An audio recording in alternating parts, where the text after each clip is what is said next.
Ladies and gentlemen, welcome to the main event.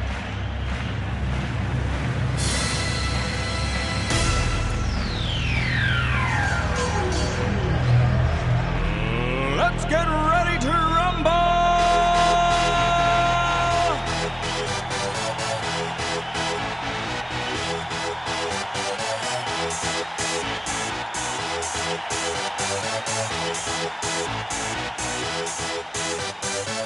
Y'all ready for this? What the fuck is wrong with you?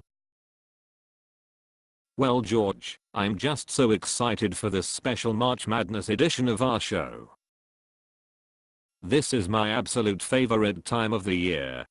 Yes, it is definitely nice to be back in the swing of things. Let's get right into it. This sure has been a crazy tournament so far, with plenty of upsets. Yes, George, it certainly has been. Even though my bracket is completely fucked, so is everyone else's. In the first round, the horribly underachieving Texas Longhorns lost on a buzzer beater to a piece of shit Wake Forest team. That was the only game that mattered in the first round. In the second round, Northern Iowa pulled off a huge upset of the top-ranked Kansas Jayhawks. I do not think anyone saw that coming at all. Through the first two rounds, the hometown favorite Syracuse Orange did not miss a single shot. The only team to ever shoot 100% in a single game. Then they'd set another record by doing it twice in a row. It must be nice to be that lucky. Well, George, I do know someone who was not so lucky at the Syracuse game. Two college students who were in attendance at the second round game had their car broken into. The culprit stole an Xbox 360 in 9 of the 10 games. The only game that they left was NHL. The robber also stole some gym shorts and basketball shoes, but was not intelligent enough to look through the rest of the car for valuables.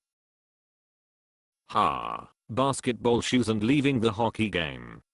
Gee, George, I wonder what the race was of these idiots. Fuck you.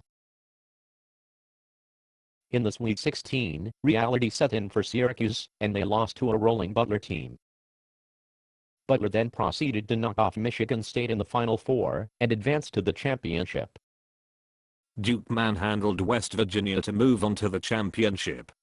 Darshawn Butler and coach Bob Huggins had a very intimate moment, and began making out on the middle of the floor. In other news, police are on the lookout for an individual who has been filling duffel bags with bottles and cans of alcohol, and smashing the bags into the ground in parking lots. The individual has struck several times. The latest being in Brockport, New York. There has also been word of an individual puking in cars then fleeing the scene of the crime. There is no evidence that these two criminals have any connection, but law enforcement are open to all possibilities. On an unrelated note, the Milwaukee Bucks lost star center Andrew Bogut for the year. They are fucked. Fear the deer. Well, George, that about sums it up for now. Let's go Butler.